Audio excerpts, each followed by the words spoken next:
Hola jóvenes, buenas noches, ¿se escucha? Sí, Jóvenes, profesor. Sí, profesor, buenas noches. ya, a ver, como estaba mencionando a un grupo de compañeros, a las 10 de la noche va a entrar sistemas, o sea que se portan bien, por favor, a evaluar por, bueno, es algo que está en el protocolo de la universidad, y no solamente de la universidad, sino como parte de su NEDU, ¿no? La evaluación docente, ¿no? Entonces, van a entrar a las 10 de la noche para ayudarle a cómo hacer esa evaluación. Entonces vamos a darle cerca de 20 minutos, 10, 15 minutos me pidieron para detallar, ¿ya? Entonces no vamos a ir y empezar la clase hasta las 10, de ahí pasan con ellos. Ya sean lo más sinceros posible, la verdad, en su evaluación, porque eso le va a ayudar bastante a ustedes y a las demás promociones que puedan estar un poquito más arriba o abajo que de ustedes, para ellos también tengan buenos docentes, ¿no? Asimismo, esto va a servir también para la universidad, para enmarcar la docencia de calidad, ¿no? Con compromiso social, de lo que los caracteriza a nosotros, lo de Mauricio y Laura. En tal sentido, yo les exhortaría que sean lo más sinceros posibles, ¿ya? Y que coloquen una nota acorde de estas 12 semanas que han pasado, ¿no? Cómo lo han ido evaluando, y no solamente la parte de posición, ni metodología, ni diapositiva, sino en general, ¿no? Sabemos que somos enfermería, y enfermería ve a la persona o al paciente o al usuario en forma holística, ¿no? En forma general. Entonces, desde ya hay que marcar ese camino, desde ya hay que ver, ¿no? Esta dinámica de observación, y ser lo más sincero posible. No hay profesor malo, ya jóvenes, hay que buscar de repente la mejor manera o la mejor estrategia para saber llegar a los alumnos, y de igual forma los alumnos también tienen que buscar la mejor estrategia para entender lo que el docente desea explicarles, ¿no? O hacerles saber, ¿ya? En tal sentido, de partir de las 10 van a tener su evaluación docente, ¿ya? Por lo tanto, nos queda muy poco tiempo, vamos a darle una hora parejito a esto, ¿ya? Es un tema netamente ahora sí como sistema. De repente algunos fármacos y algunas clasificaciones ya le hemos visto, y sin lugar a dudas, estimados estudiantes, ya lo hemos visto, ¿no? Pero de repente dentro de otro tipo de clasificaciones, ¿no? Le hemos visto, por ejemplo, hemos hablado de diuréticos en un determinado momento, en un determinado tema, por ejemplo, cardiovascular o antihipertensivos, ¿no? Hemos hablado porque hay patologías que están muy relacionadas a ella, y eso es lo que siempre se va a caracterizar de enfermería. Enfermería tiene una razón, una razón más que nada muy armónica, muy sincrónica con muchas disciplinas. En tal sentido, se les exhorta a que analicen adecuadamente, porque una patología no solamente es un grupo, ¿no? Una enfermedad tiene diversas sintomatologías, y para cada sintomatología o grupo sintomático puede tener o se puede administrar una serie de clasificaciones farmacológicas, ¿no? Una de estas clasificaciones farmacológicas muy eh, interesantes, que ya, como le menciono, ya lo hemos tocado, ya lo hemos hablado de una otra manera, es la farmacología genitourinaria, ¿no? Pero como ya es característico también de las clases nuestras, ¿cierto? ¿No? Eh, el riñón, a ver, vamos a recorrer un poquito de anatomía. En el medio en que nosotros nos encontramos, van a ocurrir diversas alteraciones, ¿no? Si todo está óptimo, si todo está muy bien, simplemente gozamos de salud, ¿cierto? ¿No? Por eso que se dice que la salud es el adecuado, ¿no?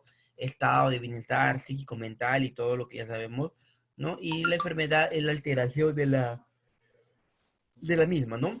Al alterarse, sea por exceso o por defecto, se va a producir un desequilibrio, ¿cierto? Se va a quebrar la salud. Ese quebramiento de la salud, el cuerpo, tan sabiamente, con procesos fisiológicos, va a tener que compensarlo, ¿no? A ese mecanismo de compensación, ¿no? Se le va a denominar homeostasis, ¿no? La homeostasis es el equilibrio. ¿ok? En tal sentido, en nuestro cuerpo hay dos sistemas netamente que se van a encargar de ese equilibrio, ¿no? De mantener al cuerpo en equilibrio, que es el sistema nervioso y el sistema endocrino, ¿ya? Los dos cumplen una función muy, pero muy importante, ¿ya? En diversas maneras, uno más lento que otro, uno más rápido que otro, en forma de actuar, uno más duradero que otro, pero lo hace. ¿Qué quiero llegar con eso? Por ejemplo, ante una emergencia, el sistema nervioso es el primero en actuar, ¿no? Dando una respuesta mucho más rápida, pero no tan sostenible en el tiempo, ¿no? Pero corta acción. Caso muy contrario, lo que se puede evidenciar del sistema endocrino, ¿no? Su respuesta es mucho más lenta porque va a necesitar de estímulos, y por ello que el sistema nervioso es primero, ¿no? Para generar diversas hormonas que es característica del sistema endocrino, ¿no? Pero el accionar de este equilibrio, de este mecanismo compensatorio del sistema endocrino es mucho más duradero, ¿no? Es mucho más permanente en el tiempo, ¿no? El sistema nervioso actúa rápido, pero es fugaz también, ¿no? Pero el otro es duradero. Ya ustedes decidirán a quién escogen, ¿no? Al que es así precoz o al que dura más, ¿no? Entonces, bajo ese sentido, ¿no? Ambos son mecanismos reguladores, ¿no? Entonces, pero dentro también de estos mecanismos reguladores, ante diversos procesos fisiológicos, eh, fisiopatológicos, a ciencia cierta, se encuentra el sistema genitourinario, ¿no? El sistema genitourinario que está bastante relacionado sobre todo con la eliminación de la orina, pero también constituye uno de los principales mecanismos homeostáticos, ¿no? No los dos principales, que son muy comunes, que en todos van a actuar, siempre van a actuar los dos como un mecanismo compensatorio, el nervioso y el sistema endocrino, pero en determinadas circunstancias, de acuerdo a la patología o la enfermedad que puede tener la persona, va a actuar también, ¿no? Y también va a ser considerado como un mecanismo homeostático, ¿ya? Recuerden eso, no es perenne, no es común, bueno, es común, pero no es siempre. Lo que son siempre como mecanismo compensatorio es el nervioso y el endocrino. Hay otros, de acuerdo a las patologías, que van compensando, sí. Uno de ellos es el sistema genitourinario. ¿Ok, jóvenes? Entonces, constituyen uno de los principales mecanismos homeostáticos también el sistema genitourinario del organismo, ya que los cambios en la composición del plasma, ¿ve? Ahí vemos en qué casos ese sistema urinario es importante, ¿no? ¿Y en qué casos, profesor, es importante? Bueno, en muchos casos, ¿no? Como estamos viendo por acá, por ejemplo, ¿no? ¿Qué casos? En la composición del plasma, ¿no? ¿Qué es el plasma, profesor? Ya ustedes saben qué es el plasma, o me equivoco, joven. ¿Saben qué es el plasma o no saben qué es el plasma? ¿Saben o no saben, estimados jóvenes? ¿Mm? Entonces, en la composición del plasma, ¿por qué? Por ejemplo, de repente todo lo que es eh, mm, líquidos está relacionado en el aparato genitourinario, pérdidas de repente electrolitos, proteínas, también en diversas actividades renales de la misma forma, ¿no? En la composición y formación de la orina, de igual manera. Entonces, es bastante relacionado esta parte de la farmacología en clínica urinaria. Hay que tener en cuenta también que acá, siempre como unidad anatomofuncional, los riñones son los responsables de eliminar los desechos del cuerpo, sin lugar a dudas, ¿no? Hemos hablado con ustedes en un momento, ¿no? Lo que es cómo se produce una resaca de repente, o cómo el cuerpo retiene algunos líquidos, ¿no? Va a regular los electrolitos del cuerpo, ¿no? También va a regular de otra forma la presión sanguínea por el volumen en líquidos, en este caso, que pueda presentar, ¿no? Y de otra forma estos riñones van a ayudar, ¿no? A ayudar a mantener la composición del plasma, ¿Por medio de qué? A ver, ¿cómo ayuda? Porque usted se preguntará, profesor, pero el plasma está relacionado con el sistema circulatorio, ¿no? ¿En qué tiene que ver el sistema endocrino acá? Pero si uno es líquido, está bien, la sangre es líquida, la orina también es líquida, pero el renal se encarga de excretar la orina, ¿no? No tiene que ver nada con el plasma, ¿no? Con la composición de ellos y todo ello, ¿no? Ahora vamos a ver por qué, ¿no? Eh, el sistema urinario tiene tres fases, como lo hemos mencionado un millón de veces, la que es la parte de filtración, reabsorción, ¿ya? Y secreción, ¿ya? Entonces, son tres porciones, fases muy importantes, que es la filtración, reabsorción y la secreción, ¿no? Eh, hemos dicho que la filtración se puede filtrar, lamentablemente pueden pasar algunas partículas que nos sirven. La reabsorción agarra estas partículas que nos sirven y lo regresan al torrente sanguíneo, que es el lugar donde deben estar porque el torrente sanguíneo va a toda parte del cuerpo y por lo tanto va a dejar aquellos elementos que nos sirven. Pero ahí también se da cuenta de otras cosas, ¿no? Ahí se da cuenta de que hay sustancias que están circulando en la sangre, pero que no son de utilidad para el cuerpo humano. En este caso, agarran esas sustancias y lo regresan al sistema urinario, por así llamarlo, ¿no? Para su eliminación, ¿no? Entonces, esa es la importancia, ¿no? Que ayuda a mantener la composición del plasma, ¿no? No permite de otra forma que otro elemento, sobre todo de desecho, que tiene que ser eliminado, esté en la sangre. ¿Cuál es, profesor? ¿Cómo cuál está en la sangre y no debemos de permitir? Por ejemplo, acá nos dice la excreción de productos nitrogenados residuales. Profesor, en castellano. Bueno, en castellano la urea, jóvenes. ¿Ya? La urea es un elemento que si tiene en cantidades mayores en el cuerpo va a causar rezagos hasta mentales, ¿no? Desmayos, mareos, alteraciones mentales, ¿no? Incoherencias, improperios, ¿no? Alucinaciones, ¿no? Eso es lo que causa la urea cuando eh, está por encima de aquellos valores normales, ¿no? Entonces ¿no? La pregunta del millón sería, entonces, profesor, profesor que diga, no, entonces, estimados alumnos, ¿cuáles son los valores normales de la urea? ¿Mm? Valores normales de la urea, jóvenes.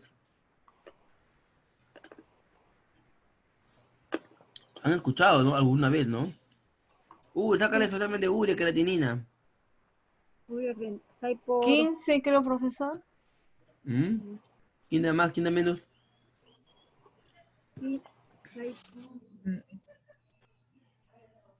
¿Mm?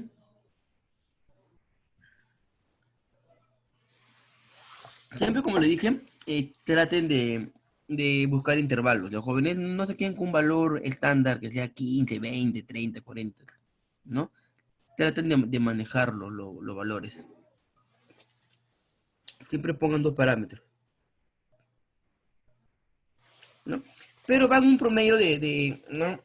De entre 20 a 40, ¿no? Van a cambiar la literatura también en algunos casos. Algunas literaturas incluso lo clasifican de acuerdo a edad, ¿no? Se dice que a través de estudios que mientras más edad tenga, puede incrementarse un poquito la cantidad de urea, ¿no? Pero eso elimina, ¿no? Eso mantiene una composición adecuada del plasma, ¿no?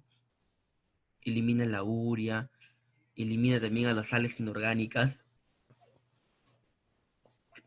eliminación de agua en exceso, porque sabemos que si el agua en exceso en el torrente sanguíneo, que es la sangre lentamente, ¿no? Porque le da una composición, una fuerza diferente a la sangre en sí, puede ejercer menos presión a través de la pared y por lo tanto bueno, no va a tener hipertensión arterial, ¿no? Entonces puede normativizar de una u otra forma a la presión arterial también, ¿no? Separa sustancias extrañas no volátiles, ¿no? De igual forma, El sistema urinario viene a ser como un filtro, ¿no? Como un colador, ¿no? Que las cosas que prácticamente no sirven o no pueden ser reutilizadas en el cuerpo, ellos lo van a desechar, ¿no? Y es como un almacén de desperdicios, si lo podemos llamar así entre comillas, o un almacén de basura, en donde la sangre de una otra manera va a cumplir una función, como le expliqué, que es una función de orina, que es la secreción, ¿no? Eh, Va a traer sustancias tóxicas de toda parte del cuerpo, si lo va a llevar hacia los riñones, ¿no? Hacia la parte donde ya se va a eliminar dichas sustancias, ¿no? Entonces, esos son mecanismos compensatorios, ¿no? Miren la importancia del sistema genitourinario. De una otra forma, hace también su mecanismo de compensación, ¿no? Que es eso, ¿no? Ayudar a a que mantener una composición adecuada del plasma en la sangre, detectar aquellos desechos que no nos sirven y llevarlos a ser expulsados en la sangre, en donde elimina agua, elimina algunas sustancias que son sales inorgánicos, ¿no? Entonces todo eso hace el sistema genitourinario para tratar de mantener un equilibrio en ello, ¿no? Y eso obviamente le va a ayudar todo el proceso que ya hemos hablado de la fisiología renal un millón de veces, de lo que es la filtración, lo que es la reabsorción y lo que es la secreción, ¿no? Pero sin lugar a dudas es importante volver a recargar que la unidad anátomo-funcional del riñón es la nefrona o nefrón. Cada parte o porción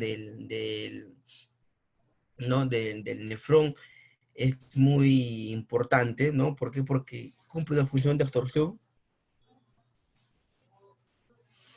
¿no? Acá, por ejemplo, no sé si pueden apreciar como una C, ¿no? Esa es la A. ¿Qué es eso? ¿No?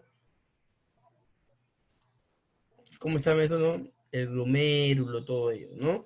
La porción más cercana se llama túbulo contorneado proximal, porque está más próximo, ¿no? Aquí en el glomérulo, a la cápsula de Bowman, ¿no? Todo esto de acá, ¿no? Por lo que se llama túbulo contorneado proximal, ¿no? ¿Y qué sucede acá? Sucede una labor muy importante que es la reabsorción del casi el 65% del sodio, ¿no? Y por ende, si reabsorbemos sodio, ¿qué también absorbemos más? Jóvenes, ¿se acuerdan? ¿Dónde va el sodio? ¿Quién va? ¿El agua? El agua, efectivamente, ¿no? Entonces, acá ocurre, acá, en esta parte del túbulo contorneado proximal, ocurre eh, el 65% de absorción del sodio, por ende, también se deduce que se va a resolver agua, ¿cierto? ¿No? Y así va a suceder, ¿no? Asa de Henle, es la asa de Henle, asa, pues se llama asa, ¿ves? Asa. Se resuelve el 25% de sodio y por lo tanto 25% de agua. Túbulo distal, ese es el túbulo distal. ¿Distal a quién? Distal al nefrón, al glomérulo, a la cápsula de Bowman, ¿no? Más cerca a esta, ¿no? A esta cápsula, al glomérulo, que parece como una mallita de lanita, así como un ovillo de lana, ¿no? Más cerca, túbulo contorneado proximal. Baja y tiene una cita para dar origen al túbulo contorneado distal. Esto es distal, es distal al glomérulo a la primera parte. Acá se produce, ¿qué cosa? La filtración. Acá se produce la reabsorción, ¿no? Y en esta última parte se produce la secreción, ¿no? Túbulo distal, acá está el túbulo distal, ¿no? Y nos dice que se resuelve entre el 5 y el 10% de sodio, ¿no?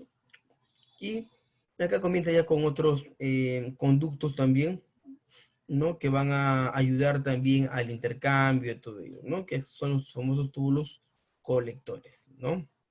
¿No? Uno es túbulo contorneado proximal, túbulo contorneado, y otros son túbulos conectores, ¿ya? Y en ese túbulo conector hay una principal acción de la cual se va a reabsorber también agua, ¿no? Por la hormona antidiurética. Entonces ahí también vean jóvenes, en todas las partes se resuelve agua, ¿no? En todas las partes se reabsorbe sodio, o sea, se queda el sodio, se queda el agua, en todas partes. En el contorneado proximal, en el enlace de Henle, en el contorneado distal, o los diferentes túbulos, ¿no? Pero túbulos de otra manera, en el túbulo colector se reabsorbe agua por ya un proceso endocrino, ya no es un proceso fisiológico del sistema renal, ¿no? Fisiológico del sistema renal es la filtración, la reabsorción y la secreción, ¿no? Que es la parte de la fisiología, ¿no? En el túbulo que sigue también se va a resolver aguas, claro, en los tubos colectores también, pero no por parte ya de un proceso fisiológico netamente del sistema, sino por parte de ya de las hormonas endocrinas, ¿no? O sea, del sistema endocrino, ¿no? Que va a resolver agua también.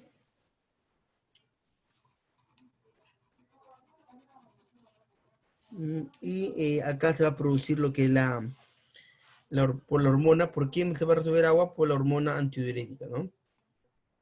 Entonces, bueno, diuréticos en general un montón, nos hemos cansado de verlos.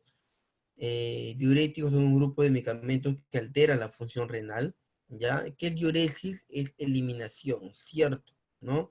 En proceso normal, de una otra forma, cada parte, como hemos visto, de la estructura del nefrón va a reabsorber sodio y por lo tanto va a reabsorber agua, ¿cierto? Entonces, pero esa retención de agua tiene que tener un límite también. Y tiene un límite, ¿no? Cuando se reabsorbe más de lo que estamos planeado, ¿no? Ahí se producen los edemas, ¿no? Que es la acumulación de líquido, ¿no? Ahora, generalmente por diversas patologías hay esas características, ¿no? Como, como el edema, ¿no? Personas antihipertensivas, ¿no? Retienen bastante agua, ¿no? Bastante sodio, ¿no? Es por ello que en algunos casos esas personas deberían tener como una especie de hipernatremia y todo ello, ¿no? Entonces, son un grupo de medicamentos, ¿no? Que alteran la función renal, ¿no? Es decir, ya no se va a retener tanto agua, tanto sodio, sino al contrario, se va a proceder a la diuresis de la misma, ¿no? Es decir, a la excreción o a la eliminación, ¿no? Por eso que se dice que diuresis, ¿no? Es igual a eliminación, excreción, pérdidas y todo eso, ¿no? Ya asumo que en su momento ustedes fármaco 2, cuando han hecho su balance hídrico estricto, ahí le han mencionado, ¿no? Entonces, este grupo Mira, farmacológico le va a ayudar bastante ahorradores de a acá. que estos líquidos que de una u otra forma se mantienen en el cuerpo Y por el edema que puede presentar, lo vamos a tener que eliminar, ¿no? O sea, pueden afectar a la excreción de uno o más electrolitos o afectar a la eliminación del agua, ¿no? Entonces, no necesariamente nos menciona, ¿no? Que todo se va a eliminar, ¿no? Siempre va a haber cantidades menores de agua, de algunos electrolitos, de repente también ahí uno se puede filtrar y también se va a eliminar también, ¿no? También pueden modificar la filtración o intervenir en la fase de reabsorción, ¿no? Pueden modificar la filtración. Mira, jóvenes, ¿no? Mira qué interesante intervención de estos diuréticos, ¿no? Pero para conocer dónde interviene, es decir, un mecanismo de acción de los diuréticos, es muy importante saber la estructura, ¿no? Le hemos dicho por eso que inicié estas diapositivas con la parte de la estructura de los medicamentos, del sistema urinario, ¿no? El glomérulo, toda la primera parte donde se produce la filtración. Primera parte, la filtración. Y miren acá un dato muy importante, ¿no? ¿No? La eliminación de agua también puede modificar la filtración, ¿no? O intervenir, ¿no? En la fase de resorción. Entonces los diuréticos van a, de una u otra manera, ¿no? Intervienen en la filtración. Si los poros de la filtración son pequeños, por ejemplo, el diurético al actuar no va a cerrar esos poritos, ¿no? Es como un colador, sino el colador lo va a ampliar, ¿no? ¿Por qué? Porque queremos eliminar, ¿no? Entre más pequeño sea, ¿no? La filtración o esos poros pequeñitos, ¿no? Como el colador, va a ser mucho más difícil que se filtre cosas, ¿no? Se filtrará agua, pero otras sustancias no. Pero ¿qué hace los diuréticos? Los diuréticos de una otra forma va a ampliar a ese colador, ¿no? Permitiendo obviamente el paso de diversas sustancias. Obviamente que el agua es característico porque es lo primero que se va a eliminar, pero también va a pero también va a ser filtrado, ¿no? De otra manera, sustancias que no se deben de filtrar, ¿no? O sustancias que no se deben de eliminar. En tal sentido, como dice acá también, estos fármacos diuréticos también intervienen en la fase de reabsorción. ¿Qué quiere decir reabsorción? Como les expliqué, ¿se acuerdan, jóvenes? Reabsorción. ¿Se acuerdan? ¿Qué es reabsorción?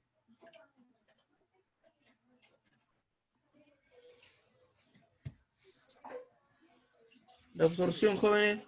Profesor, extraer, profesor. Extraer, ¿Qué va a profesor. resolver? Extraer, ¿no? ¿Cosas que nos sirven o cosas que no nos sirven? La absorción pasa. Son cosas que nos sirven. Cosas que no sirven. Cosas que nos sirven, perfecto, ¿no? Entonces, eso es lo que va a hacer también. Entonces, así como de una otra manera está alterando el proceso de filtración, ¿no? Porque lo altera, agrandando los poros para que pasen más sustancias, también el cuerpo es consciente que que si no hace una reabsorción, va a filtrar, ¿no? Va a eliminar esos productos que nos puedan servir al cuerpo. Entonces también interviene en la fase de reabsorción, ¿no? Recuperando de otra manera aquellas sustancias que nos sirven. ¿Cierto, no? Y bueno, ese es muy cierto, ¿no? Entonces vean cómo actúa también el diurético. No es que, bueno, ya lo abre todo y eliminamos todo, no, porque puede tener una complicación el utilizar el diurético. Entonces, los fármacos diuréticos tienen ese mecanismo también de compensar. Si bien es cierto, vamos a eliminar más agua u otras sustancias, pero también vamos a intervenir en otros procesos como para tratar de eliminar cosas que realmente no nos sirvan, ¿no? Y dejar de repente todavía en el cuerpo aquellas sustancias que nos puedan ayudar o lo que nos puedan servir, ¿no? Ya que tenemos diferentes clasificaciones como los teacínicos de alta eficacia, como hemos visto en una manera, ¿no? De mediana eficacia también, ¿no? Alta, mediana, ¿no? O ligera eficacia, o de alto techo, o de bajo techo, como hemos visto también, ¿no? Que es lo mismo. Ahorradores de potasio, los osmóticos, etcétera, etcétera, ¿no? Vamos a ir profundizando aquellos medicamentos, ¿no? Mucho más comunes. Por ejemplo, hay inhibidores de la reabsorción del sodio. ¿Qué significa inhibidor? Bloquear, ¿no? Bloquear. ¿Por qué? Porque donde va el sodio va el agua. Y si nosotros utilizamos un diurético, yo le hago una pregunta a jóvenes. Si nosotros utilizamos un diurético, ¿para qué lo utilizamos? ¿Para retener agua o para que elimine agua? Eliminar, profesor, eliminar. Para eliminar. Para eliminar agua, perfecto. Y si yo no bloqueo, entonces miren, jóvenes, entonces ya, entonces yo quiero eliminar agua, ¿no? Pero donde va el agua, ¿quién va? El sodio. El Va el sodio. sodio. Entonces, mira, el diurético que va, ¿no? El diurético que va a hacer, mira, jóvenes, cómo funciona. ¿Qué va a hacer el diurético? Lo va a abrir al colador, que es la filtración, y se van a colar la mayoría, ¿cierto? Entonces, ¿no? ¿Qué hace también el sodio? El diurético, ¿qué es lo que hace? Va a inhibir la reabsorción del sodio. Es decir, va a bloquear también de una otra manera que el sodio sea absorbido, que el sodio se mantenga en el cuerpo. ¿Y por qué? Porque donde va el sodio va el agua. Porque si reabsorbemos o mantenemos al sodio en nuestro cuerpo, lo más probable es que también queramos mantener al agua en nuestro cuerpo. ¿Cierto, sí o no? Y si mantenemos al agua en nuestro cuerpo, entonces el diurético no cumpliría su función, ¿verdad? Entonces son Exacto. dos acciones importantes que hace el diurético. Uno, hasta tres acciones importantes. Uno, va a abrir el colador, que es la filtración, donde van a pasar todo tipo de elementos. Dos, como pasa todo tipo de elementos, pasa diversos tipos de electrolito. ¿Cuál es la de una función compensatoria que hace los diuréticos? Es que va a reabsorber esas sustancias que se han dejado pasar en el primer paso de la filtración. Y 3, va a retener a esas sustancias buenas, pero va a bloquear la retención, mejor dicho, o la reabsorción del sodio. ¿Por qué? Con la finalidad de que el sodio se mantenga para que sea eliminado y por ende acumule mayor cantidad de líquido para también ser eliminado. Y por lo tanto, realizar la función de eliminación de orina o la eliminación de líquidos, que es por eso se usan los diuréticos. ¿Ok, jóvenes? ¿Me estoy dejando entender? Sí, profesor. Sí, profesor. Sí, profe. ¿Sí? Entonces, Yes. miren, jóvenes, entonces esas cositas no lo van a encontrar haciendo más, son 3 funciones, ya va un poquito más profundo ir a hablar de diuréticos, ¿no? Pero actúa así. ¿Qué pasaría si, por ejemplo, si un diurético no tendría un bloqueador de reabsorción de sodio, ¿no? El cuerpo, como sabe que se filtraron bastantes cosas y hay alarma porque van a eliminarse cosas de importancia, ¿no? De importancia, entonces ellos lo van a querer reabsorber a todos esos elementos, ¿no? Y si le absorbe al sodio, obviamente que también va a reabsorber al agua y por tanto no se va a producir ningún tipo de eliminación del líquido. Entonces, tienen una acción de bloquear, ¿no? Bloquean la absorción de sodio. En pocas palabras, como un portero, ¿no?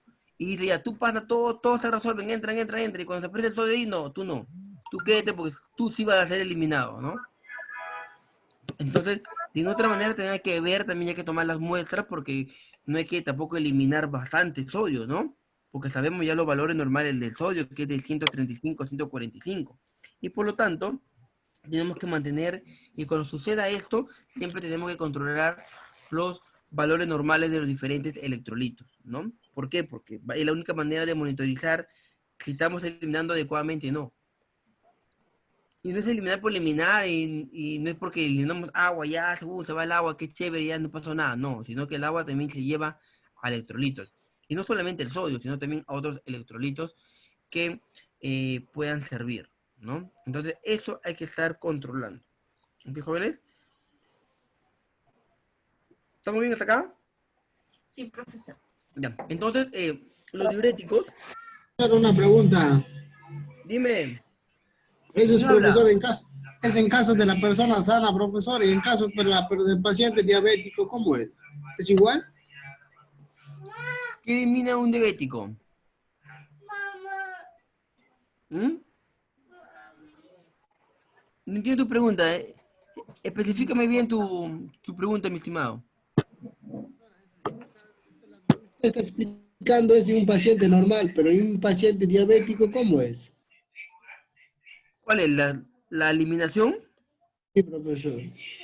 Hay que recordar que, Bota dulce. claro, no, que hay que recordar que la eliminación del diabético, cuando tiene diabéticos, tienen 4 características, ¿no? Que es polifagia, polidixia y también tiene poliuria. No me equivoco. ¿Y qué es poliuria? Las características del diabético son las 4P. Polifagia, polidixia, poliuria y pérdida de peso.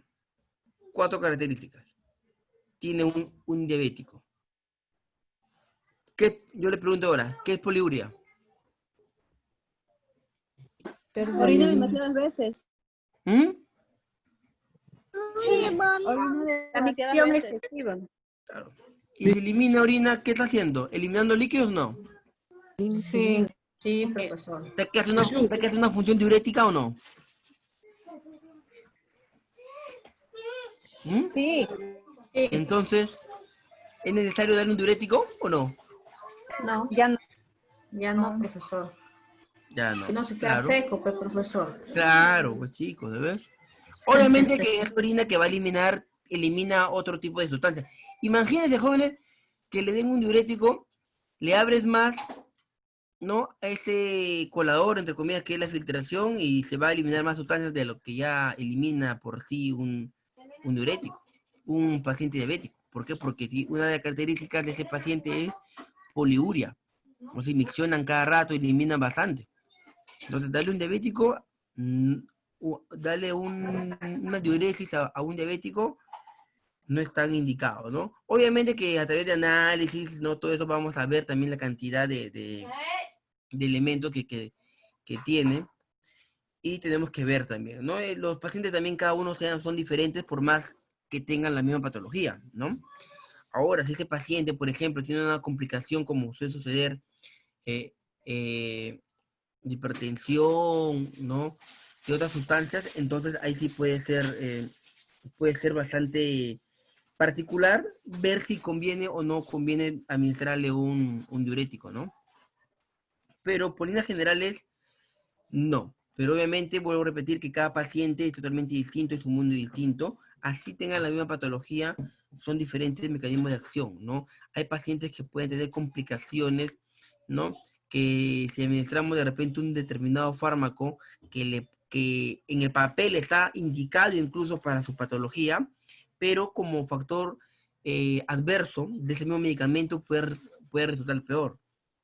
Entonces, hay que analizar todo esto, ¿no? Hay que analizar el costo, el riesgo y beneficio que puede tener la administración del fármaco de acuerdo a la patología que tiene esa enfermedad o ese paciente, más que nada, ¿ya? Entonces, hay que jugar, tiene, no tiene, qué le puede producir, qué no le puede producir, y si le produce, o qué es lo que le produce este fármaco como efecto adverso, es ideal, ¿no? En su estado, ¿no? Le va a complicar más, no le va a complicar, le va a ayudar, etcétera, etcétera. Y de igual forma, ¿no? Así se analizan el adecuado uso de los medicamentos, ¿no? Es por ende que no solamente tenemos que conocer en un fármaco no solamente es conocer la acción del medicamento, ¿no? Sino al contrario, sino es conocer la acción, conocer el efecto adverso, ¿no? ¿Ustedes aplicarían un medicamento si una persona es alérgica? Por más que el medicamento sea el indicado para su patología, no. Pesa más en algunos casos los efectos adversos, ¿no? Del fármaco, ¿no? Que el mismo medicamento para su beneficio, ¿no? Entonces, eso hay que tomar en cuenta, ¿ya? ¿Ya, jóvenes, estamos bien? ¿O ya se perdieron? Profesor, una consulta. ¿Aplicaría también en fármacos que harían sinergismo? ¿Cómo? Claro, También pues, claro, si uno, claro.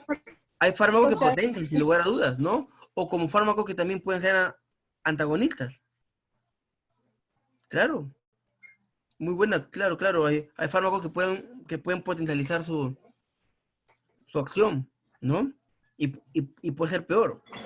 O le va a ayudar también de repente, ¿no? O viceversa. O hay fármacos que pueden ser totalmente antagonistas, ¿no?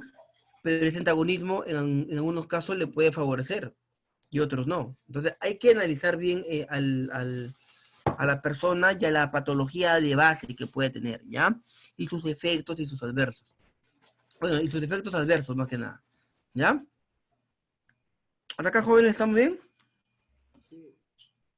sí, Profesor. Sí, sí. Bien, entonces, muy buenas esas observaciones que han dado. Hay que ver también todo eso, ¿ya? Bueno, los diuréticos de una otra forma ya lo hemos ya visto, ¿no?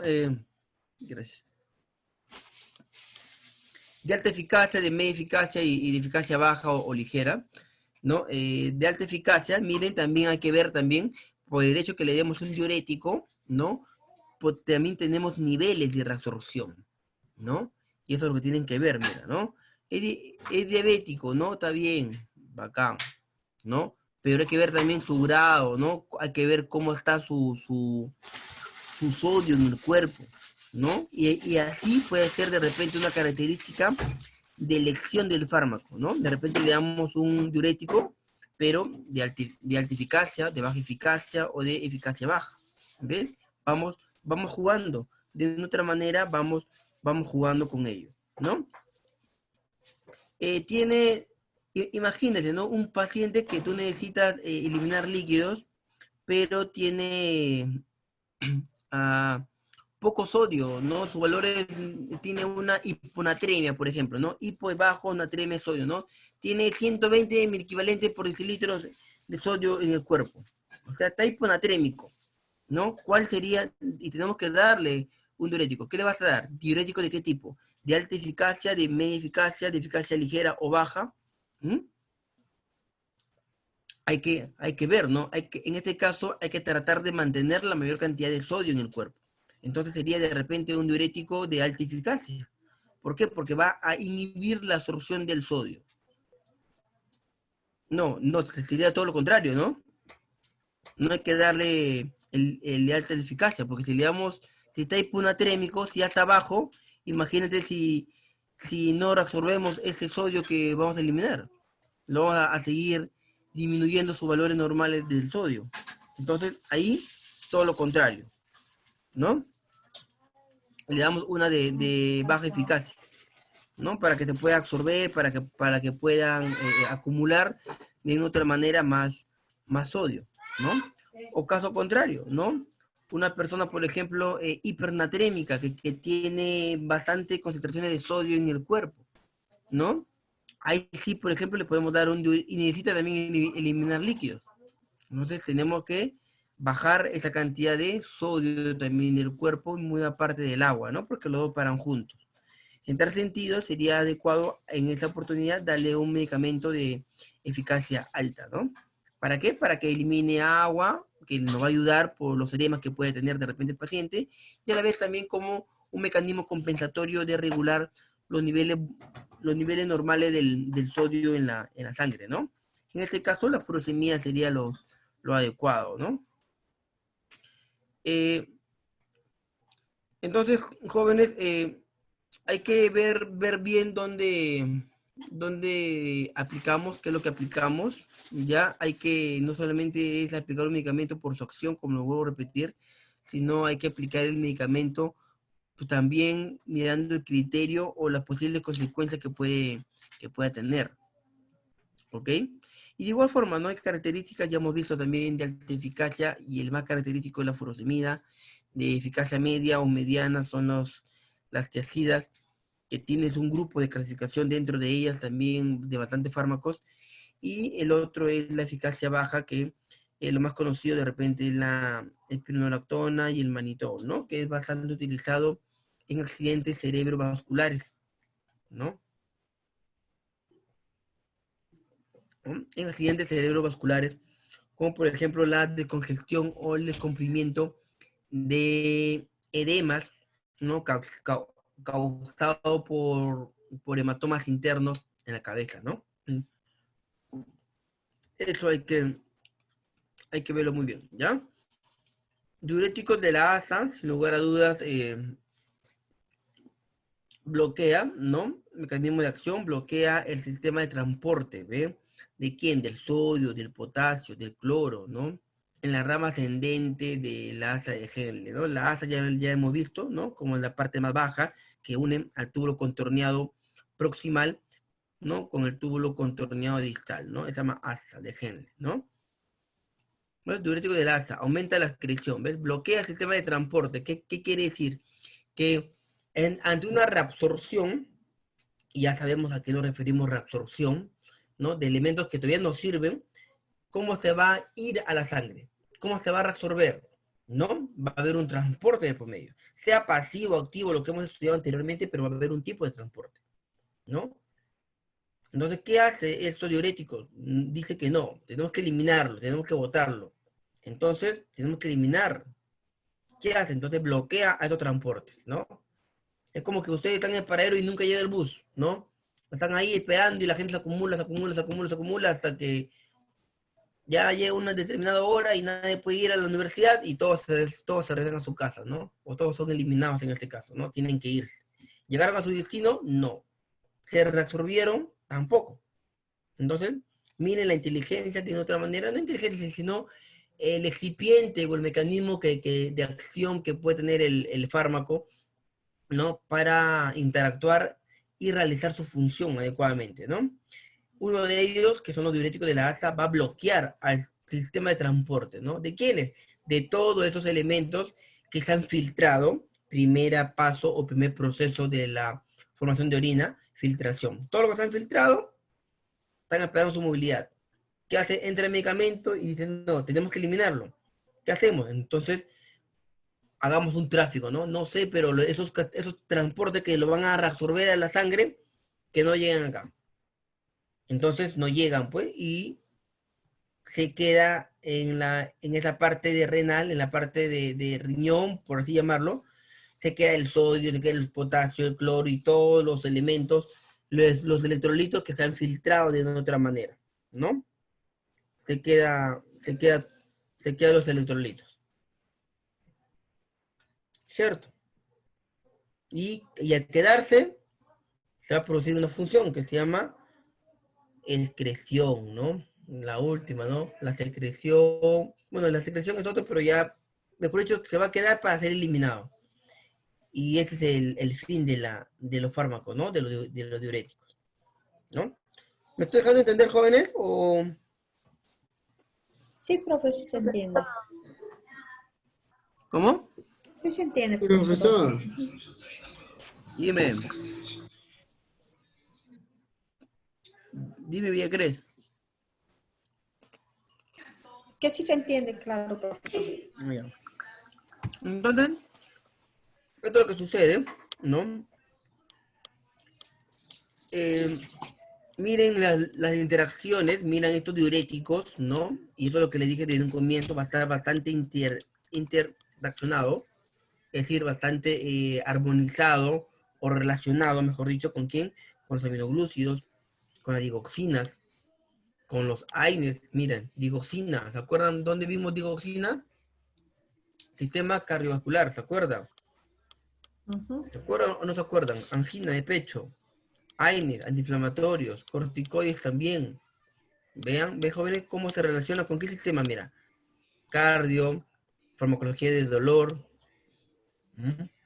Entonces, se va a interactuar con varios sistemas. Es por ello que en diferentes sistemas como cardiovascular, antihipertensivo, el sistema farmacología del dolor, se va a tocar también estos puntos de los fármacos diuréticos, ¿no?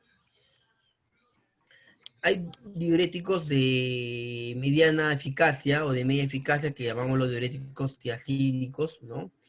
Que acá tenemos los más conocidos, ¿no? Hidroclorotiacida, ¿no? La más conocida, ¿no? Son menos potentes que de repente de los anteriores, por eso son de mediana eficacia. También alteran la absorción del sodio y del cloro, ¿no? Y actúan en la parte más distal de la nefrona. Si hablamos la parte más distal, ¿a qué nos referimos? ¿A qué porción? Al túbulo contorneado distal, ¿cierto? ¿Ves? Entonces, no actúa en el mismo, sino actúa en otro lugar, pero de igual forma, produciendo todo eso, ¿no? Produciendo que se elimine, ¿no? Que de una otra manera se bloquee la reabsorción del sodio y cloro, ¿no? Estos medicamentos pierden eficacia y prácticamente no soportan efectos de importancia, ¿no? ¿Qué más no dice? No se puede utilizar en enfermos que tengan una insuficiencia renal, ¿no? Ya sea crónica o aguda, ¿no? Eso puede ser por el proceso fisiopatológico del paciente renales, ¿no?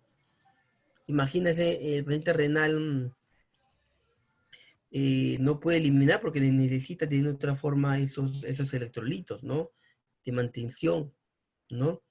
Sea que esté pasando por una diálisis, todo ello que es como una purificación, ¿no? No puede darse el lujo de eliminar como un diurético de otra manera, ante bloquear todo, eliminar cosas buenas y cosas malas, ¿no? Por eso que están en diálisis la gran mayoría, ¿no?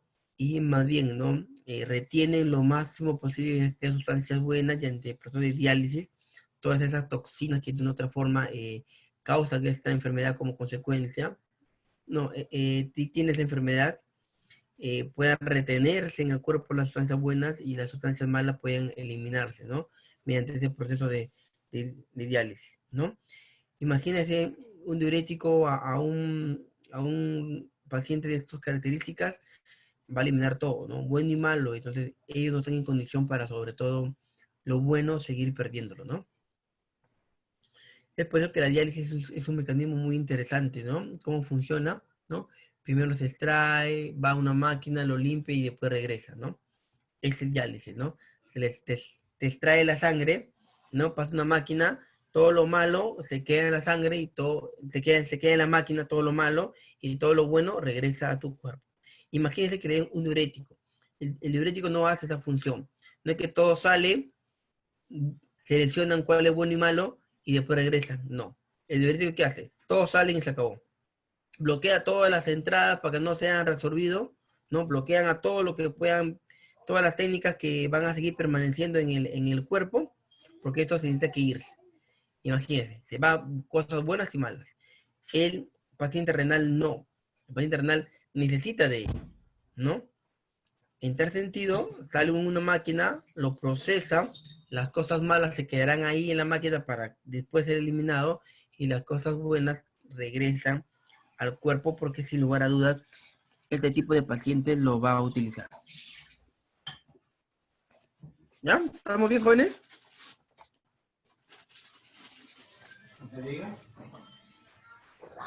Profesor. Sí, profesor. Ya. Bien. Acciones, bueno, elementos, bueno, los acídicos, como hemos visto, ¿no? La hidroclorotiazida, ¿no? ¿En qué se usa? Mira, bastante se usa en hipertensión arterial, insuficiencia cardíaca, la cirrosis, hipercalciuria. Mira, hipercalciuria, mira. ¿Qué es hipercalciuria, jóvenes? Elevación de calcio. ¿Y qué más? El aumento del calcio. De calcio, ¿no? Los altos niveles de calcio, ¿no? Es importante también, entonces, esos elementos tienen efectos vasodilatadores directos, ¿no? Vasodilatación, ¿no? Reducen la tolerancia de la glucosa, ¿no? Por lo que se puede observar según una cierta acción hiperglucemiante, ¿no? Bueno, si lo analizamos bien, podemos ser que nos encontremos con un fármaco que esté bastante relacionado con la diabetes, ¿no? Reacciones adversas, hipopotasemia, o sea, se va a, bueno, a consecuencia, asumo que de esto, porque es un diurético, vamos a quedarnos con bajo potasio, ¿no? Y acá lo que nos dice, ¿no? Vean, ¿ves? Aumentan la pérdida de potasio, ¿no? Como consecuencia del incremento de sodio que se observa en la nefrona, ¿no? Entonces vean acá, una de las reacciones adversas es que va a eliminar potasio, ¿no? Un electrolito muy importante de nuestro cuerpo y puede producir una hipopotasemia, ¿no? De igual forma, diferentes tipos de hiponatremia también va, ¿por qué? Porque como es diurético, tiene otra forma de eliminar agua y el eliminar agua va a eliminar el sodio, ¿no?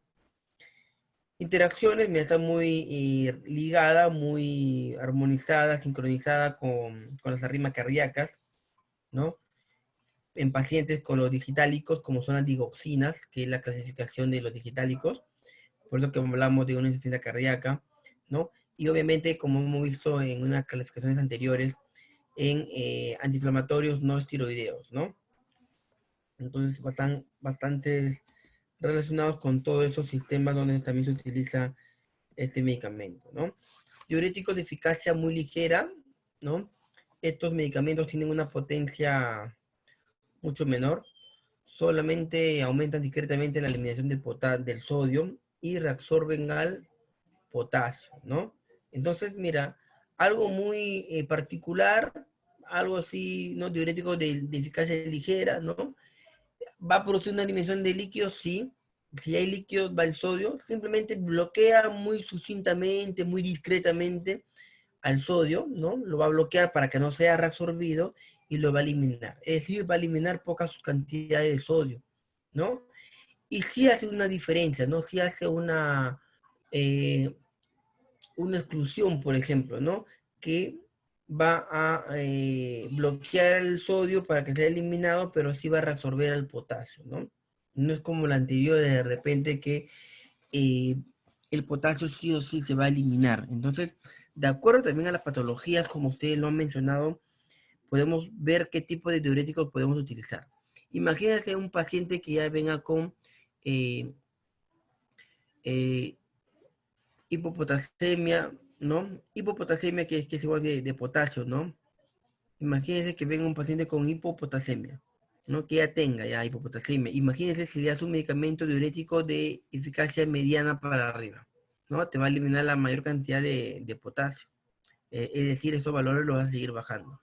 ¿Qué pasaría si, por ejemplo, utilizas un diurético de eficacia ligera, ¿no?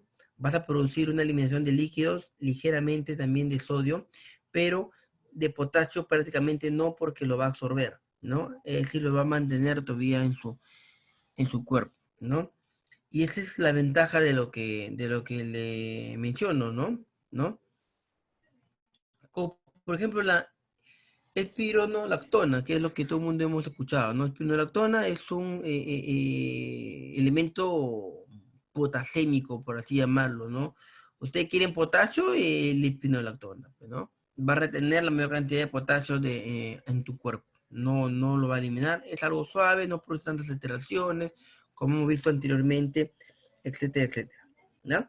Entonces, hay que ver, por eso son muy importantes y voy a ver la manera de cómo evaluarlos también en la parte de valoraciones normales de los electrolitos, ¿no? Porque en este largo de toda la farmacología hemos tratado bastante con electrolitos que ustedes ya deben manejar, ¿ya? No sé si de repente otros docentes le habrán dejado actividades con respecto a ello.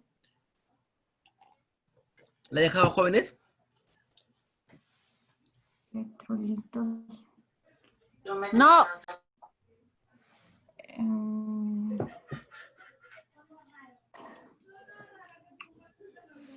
¿Nada? Ya. Entonces, repasen los valores normales de electrolitos, ¿ya? Y valores normales en general del cuerpo, como glucosa, sodio, potasio, magnesio, cloro, ¿no? Bicarbonato, todo lo que son valores normales, glucosa, urea, creatinina, bilirrubina, transaminasas, colesterol, ¿no? Todos esos valores normales. Estudien que el día viernes voy a ver qué hago en esos días para hacerle como un tipo de práctica de esos valores. Entonces, cuando ustedes escuchen espironolactona, está bastante relacionado con aquellos fármacos que ahorran potasio, ¿no? Tiene una característica una gran cantidad de ventajas, ¿no? Ahorran la mayor cantidad de potasio en el cuerpo. Elemento más conocido, espironolactona, ¿no? Aumenta la secreción de sodio. Bueno, ya que se vaya el sodio, pues dicen, ¿no? Que se vaya el sodio. Pero no va a permitir que el potasio también se elimine, ¿ya? Y esta acción, ¿no?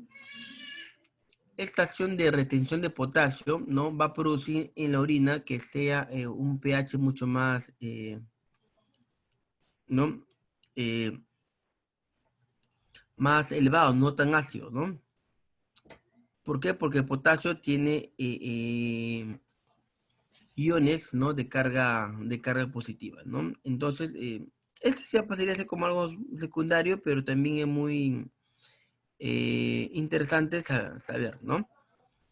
Que estos elementos de eficacia ligera van a aumentar la expulsión o eliminación de sodio, ¿no? Y bicarbonato también acá. Ese es el bicarbonato, pero está en desordenado. Bueno, en inglés, ¿no? Bicarbonato también elimina. Y disminuye la secreción de potasio y de hidrógeno, ¿no? Hidrogeniano sobre todo. Interacciones bastante interactuadas con quién, con la hipertensión, ya sabemos, ¿no? Caso contrario, ¿no? Si conservamos sodio, ¿qué va a producir en el cuerpo? No va a producir una hipopotasemia, va a producir una hiperpotasemia, ¿cierto? Porque ya va a pasar los valores normales del potasio del cuerpo, porque estamos reteniendo y reteniendo potasio, ¿ya? Bueno, también se han descrito alteraciones gastrointestinales, por ahí algunas, ¿no? Dermatológicas, hematológicas, pero no de tanta fluidez o importancia, ¿no? Como podemos mencionar. Otros tipos de diuréticos que son muy, pero muy importantes, y con esto damos un cese porque ya me están comunicando que van a entrar. Los diuréticos osmóticos, ¿no? Los diuréticos osmóticos nos servirán en casos menos graves y más estabilizados, ¿no? Los osmóticos, ¿no? Son medicamentos que cambian la potencia osmótica, por eso que hemos visto la osmosis en clase de fisiología, ¿no? Es decir, puede ser un intercambio, un paso de un lugar a otro de acuerdo a la cantidad de concentración, ¿no? De los diferentes ambientes, si lo llamamos así, ¿no? Entonces, de acuerdo a eso, puede cambiar, ¿no? Son medicamentos que pueden cambiar la potencia osmótica, ¿no? De la orina en algún punto de riñón, ¿no? La orina tiene una concentración, obviamente, hay elementos que lo conforman la orina, que son varios elementos, ¿no? Que tienen que eliminarse porque en el cuerpo producen una alteración, como la urea, por ejemplo. ¿Ves? La orina que se forma bajo sus efectos es más concentrada de lo vital. Será necesario diluirla, ¿no? Para que no produzca problemas. Esta orina concentrada atrae más agua al torrente circulatorio, ¿no? Y se diluye formándose orina con una concentración ya normal, ¿no? Pero una cantidad muy alta, este grupo de diuréticos actúa por un mecanismo simple de ósmosis. Es decir, en concentraciones altas de los osmóticos van a utilizar los diferentes tipos de transportes o de traspasos, ¿no? Porque puede ser la ósmosis, ¿no? Que es lo más, o difusión, pero lo más característica por este medio sería la ósmosis, ¿no? ¿Qué es ósmosis, no? Es el paso de sustancia de una concentración a otra, ¿ya? Ese se llama ósmosis. ¿En quién está indicado estos osmóticos? Como le he mencionado, en reducción de la presión intracraneana, ¿no? Accidente ACV, ¿no? ACV hemorrágico, ¿no? De repente por una dilatación de la neurona, se va a dilatar, se rompe la arteria, se produce un sangrado, el sangrado de una otra forma va a presionar el cerebro y se puede ver evidenciado con diferentes sintomatologías como vómitos, sangrado nasal, ojos, etcétera, etcétera. Entonces, eso nos da indicio que hay una alteración neurológica a causa de una presión, ¿no? Generalmente, después de 3 días de 72 horas, es una evolución, o tiene que estar con el medicamento para ver una evolución del paciente, ¿no? Los 3 primeros días claves son muy claves en ese tipo de intervenciones, ¿no? Sobre todo lo que están ligados a la presión intracraniana, obviamente que va a subir la presión intracraniana por la presión de la sangre, y un elemento o un fármaco muy importante que va a ayudar a decongestionar esa sangre que está de más, ¿no? En el cerebro, ¿no? Porque tenemos que pulsarla, es el manitol, ¿no? Un manitol al 10%, una sustancia un poquito como cristales, medio cristalina, ¿ya? Como hielo, así parece, ¿no? Que como si estuviera congelado, así tiene las características este manitol, ¿ya? Prevención del fracaso, ¿no? Bueno, eso ya cuando hablamos de patología también es muy importante. Los diuréticos osmóticos, ¿no? Cuando hay oliguria, cuando hay un fracaso renal, ¿no? Cuando hay una disminución de la presión intraocular. ¿Cuánto es la presión intraocular, jóvenes? Ya para acabar. Presión intraocular, jóvenes. La presión ocular, ¿cómo sabemos? Así como se mide una presión intracraniana, también se mide una presión craneana. Se mide una presión arterial, también se mide la presión arterial. Que tiene valores, ¿cierto? ¿Cierto o no? La presión arterial tiene valores, ¿cierto? De igual forma, hay una presión intraocular. ¿Cuántos son los valores normales de la presión intraocular? Desde 12 a 22, profesor. A 22. Bueno, un promedio, ¿no? Yo lo manejaría de 10 a 21. 16, profesor. Bueno, yo lo manejaría de 10 a 21. De 10 a 21. Ujú. Ya vamos por ahí, profe. Yo pongo Claro, 12 a no, 22.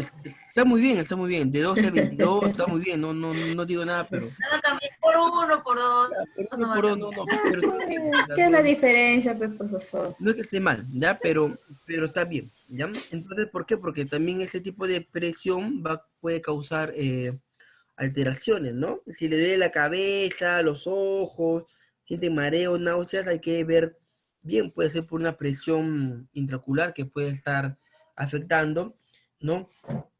Comprimiento de repente de algunos procesos en el ojo, ¿no? Puede producirse de repente un descarte de glaucoma, que es lo más complicado que puede ver. Entonces, de una otra manera, estos diuréticos ayudan, ¿no? Para descongestionar, ¿no? Bueno, y también muy importante para tratamiento de la diálisis, como hemos hablado hace poco, ¿no? ¿No? Eh,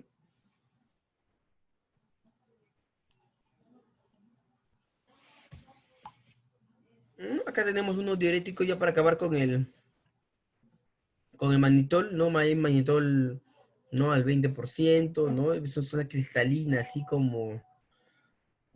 eso es una cristalina, ya para acabar. Es una sustancia cristalina, ¿no? Si ustedes lo pueden ver, es como hielo, así tiene una característica como congelado el mannitol. Muy importante, como le mencioné, para estas características, como hay accidentes cerebrovasculares, ¿no? De cabeza, accidente de tránsito, ¿no? Va a ayudar a descongestionar cualquier tipo de presencia líquida extraña dentro del cerebro, ¿no? ¿Ves? Los diuréticos son de alta eficacia en este caso, actúa inhibiendo la resorción tubular del sodio y de cloro, es decir, que no va a permitir que el sodio y cloro sean reabsorbidos, es decir, se va a eliminar netamente. En el segmento medular y cortical, ¿no? Que son segmentos de dónde? Son segmentos, la médula y la corteza, ¿ya? De riñón, ¿ya? La rama del asa ascendente gruesa, ya nos ubicamos, asa ascendente gruesa, ¿dónde está? ¿Mm? La asa está abajo, si es asa ascendente, ¿no? Es lo que es el túbulo contorneado proximal, ¿no? La acción se relaciona con la inhibición de la enzima sodio-potasio ATPasa, ¿no? ¿Por qué? Porque también tiene otra forma también. Mira, acá ¿quién actúa? Va a actuar esta enzima. Vean las diferencias, hay otros, como les mencioné, jóvenes, hay diuréticos, por ejemplo, de la eficacia ligera, ¿no? La eficacia ligera lo divide en dos, que el agua, que el sodio, que el cloro se vaya, pero me dejas a mí el potasio y a los hidrogeniones. En este caso, mire, en los diuréticos osmóticos va a haber una acción que se relaciona con la inhibición de esta enzima, ¿no? Pero ¿a quién agrupa esta enzima, no? Al sodio y al potasio. Es decir, solamente quiero que ustedes vean la diferencia. En algunos se va a resolver solamente potasio con hidrogeniones. Otros, bueno, en ese mismo caso va a eliminar sodio y cloro. Pero otros van a eliminar el sodio, el potasio, todo junto, en mayores o menores concentraciones. Entonces, de acuerdo a la patología, ya tenemos que ver eso y analizamos un adecuado fármaco. ¿Ok? Y obviamente que los efectos adversos son fatigas, calambres musculares, mareos, enrojecimientos, etcétera, etcétera, ¿no? Bueno, contraindicado, obviamente que acá hay unos procesos, ¿no? No solamente como, por ejemplo, insuficiencia renal, del edema de pulmón, entre otros factores. Ok, jóvenes, ya les dejo con